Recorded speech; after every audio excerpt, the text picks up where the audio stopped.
मियां साहब एक और सवाल जो मुझे बड़ा डिस्टर्ब करता है, इसलिए कह रहा हूं डिस्टर्ब करता है, सारे कहते हैं कि भाई ब्लड अच्छा होना चाहिए, आप भी मानते हो? हाँ। ब्लड अच्छा मिलेगा कैसे? मिलेगा कैसे? उसकी तलाश मैदान से। मैदान के अलावा हाँ। कोई फैक्टर नहीं? फैक्टर एक देखें, एक जजमेंट होती है।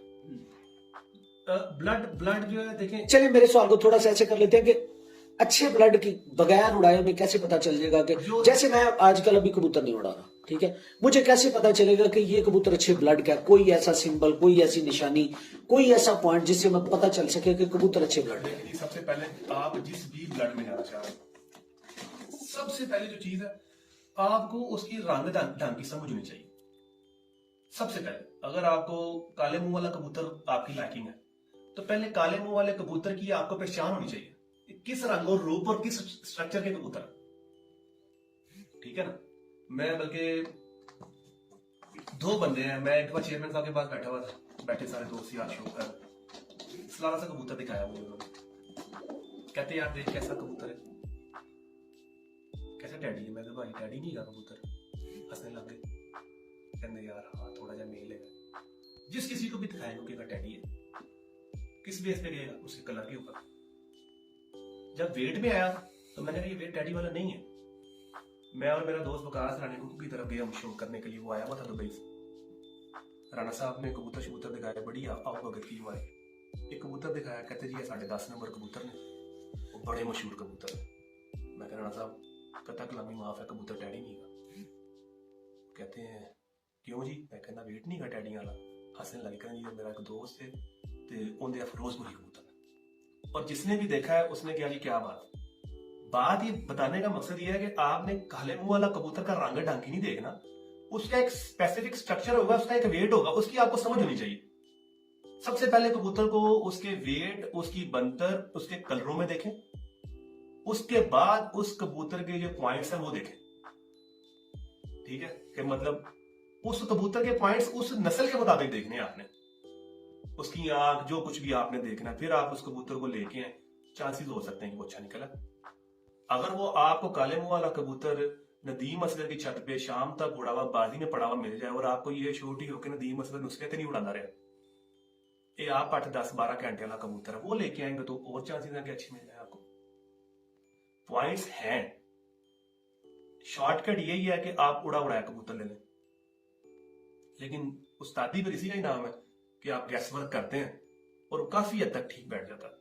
लेकिन ये गैस वर्क भी उनके घरों में ठीक बैठेगा आपका जो परफॉर्म कर रहे हैं, चाहे परफॉर्मर चाहते हैं जो देखें। मैं एक बात कहूंगा, जो बंदा, जितने भी ये दोस्त देख रहे हैं, हमें सुन रहे हैं, जो बंदा मैदान में कबूतरबाजी नहीं कर रहा, उड़ा नहीं रहा, तो आप ये मत सोचें कि आपको उससे अच्छे कबूतर मिल सकते हैं। वो लाख कही जाए जी मेरे पास फलाने वाले हैं, फलाने वाले, धमकाने वाले हैं, कोई चक्कर नहीं। परफॉर्म कर रहा है तो वाले बोले वाले छोड़े, क्योंकि उसके पास उड़ने वाले कबूतर हैं, वो आपको मिल जाएंगे तो वो परफॉर्म करेंगे। तो आप किसी के घर में जाएं और देखें कि यार इसके कबूतर परफॉर्मेंस वाले हैं, ये नंबर इसके उड़ते हैं, उसमें पॉइंट्स देख के लेना, तो चांसेस है कि अच्छा कबूतर मिल जाए, ज्यादा चांसेस है कि अच्छा मिल जाए। ठीक हो गया माशाल्लाह जी। चले, आपने ये तो आज बात मेरी बात को थोड़े सा आज आगे बढ़ा दिया कि मैं अक्सर दोस्तों से कहता हूँ कि अगर अच्छे ब्लड का पहचान करनी है तो पहले नस्लों की पहचान करनी है, नस्लों की, रंगों की, उसके स्ट्रक्चर की, लैदा जिस्म की है, कमानगर जो आपने बात की कि चेयरमैन साहब की छत पे आपने कबूतर देखा, देखने के बाद रंग टंग सारा सलारों का था, लेकिन वेट सलारों वाला नहीं था, ठीक है। वही जैसे मियां साहब कहा करते थे कि भाई अगर कबूतर थलियों वजनी है तो वो टैडी नहीं, बड़े वजूद है। कबूतर किसी भी नस्ल से हो ना, अपना नदीम भाई, हाँ मतलब उसका बॉडी स्ट्रक्चर जो दोस्त समझना चाहते हैं, समझाने से नहीं बातें आ सकती जब तक कबूतर देखें ना फ्रीक्वेंटली आप अच्छे।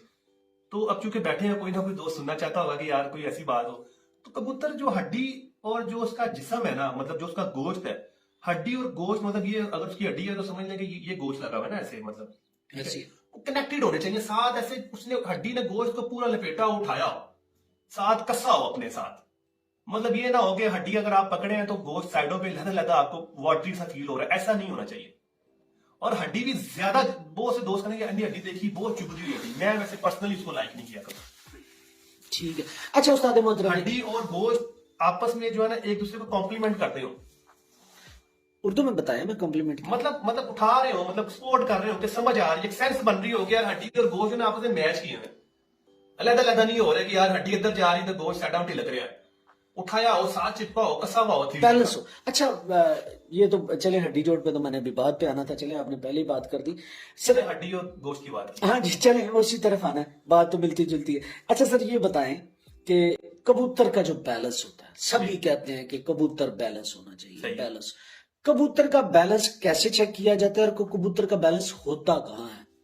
देखें, जब कबूतर आपके हाथ में आएगा, जब एक अच्छा कबूतर आपके हाथ में आए तो आगे निकल जाए आपकी हाथ से, पीछे सिर्फ उसके इस जगह पे आपके सिर्फ उसके पंजे ही रह जाए और दुम का या आपका अंगूठा दुम के ऊपर आ जाए, बाकी चौड़ाई सारी आगे आ जाए। जैसे पुराने उस्ताद कहते थे जी बोतल तरह का कबूतर है, कई उस्ताद कहते हैं जी चूड़ी जो काट लो वो कबूतर हो। तो यही बात है, बैलेंस क्या है? बैलेंस सिर्फ ये नहीं है कि शेप जब हाथ में आए। अच्छा, कुछ कबूतर होते हैं नदीम भाई के ना, ऐसे चल फिर रहे होते हैं ना, आपको मोटे लग रहे होते हैं, जैसे ही हाथ में आते गुम हो जाते हैं। वो सबसे अच्छे कबूतर है। जो कबूतर चलता फिरता हुआ और हाथ में आके एक फील दे वो अच्छा नहीं है। जो कबूतर चलता हुआ और लगे, हाथ में आके और लगे, तो वो समझे कबूतर अच्छा है।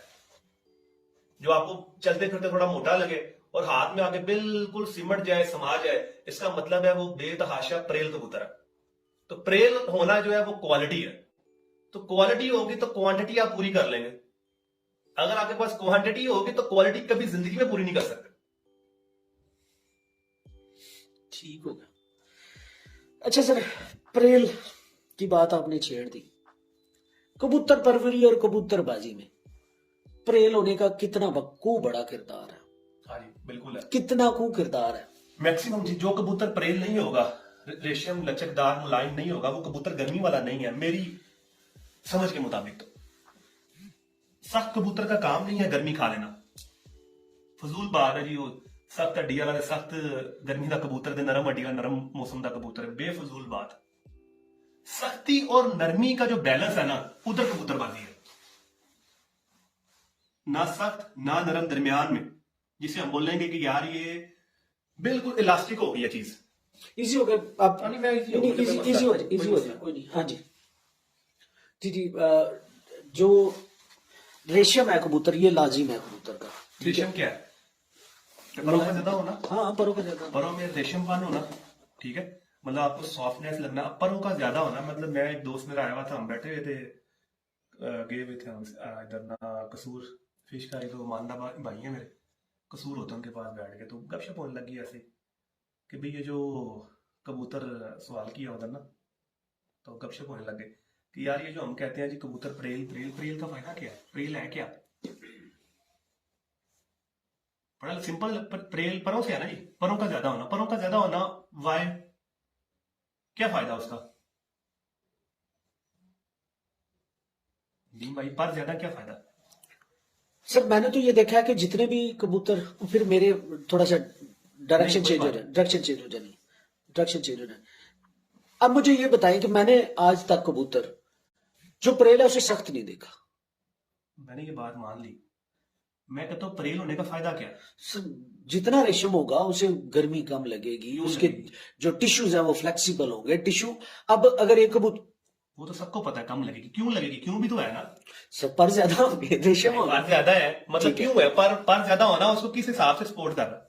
उसे हर लिहाज से सपोर्ट किस लिहाज से? उसे फिजिकली भी सपोर्ट करेगा, हर लिहाज से सपोर्ट करेगा। मतलब पॉइंट में है, आप बता दें। मतलब पॉइंट क्या है? पर ज्यादा है तो उसका फायदा क्या है? अभी आपने अभी मतलब जैकेट पहनी नहीं आपने जी, गर्मी ना लगे, मतलब ठंड ना लगे इस वक्त। मैं आपको पीछे से पुश करता हूँ, ठीक है, कमर पे, आपको महसूस होगा मैंने पुश किया?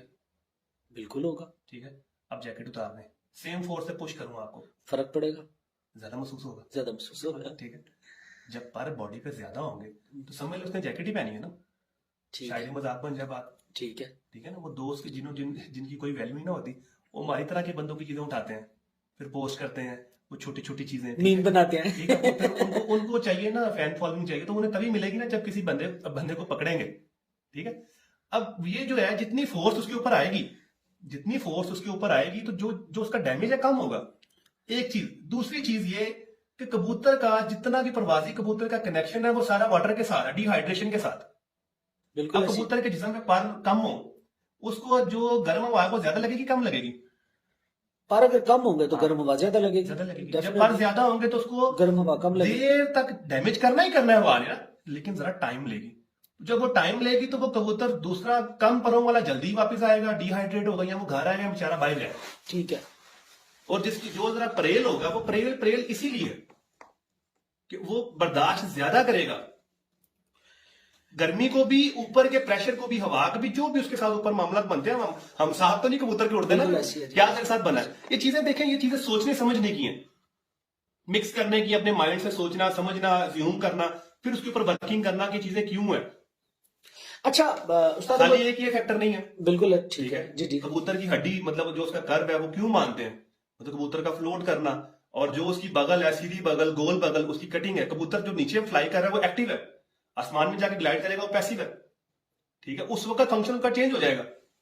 फिर जो कबूतर आपका ये जो हम चोंच बारीक की बात करते हैं, बारीक नाक की बात करते हैं, वो क्यों करते हैं?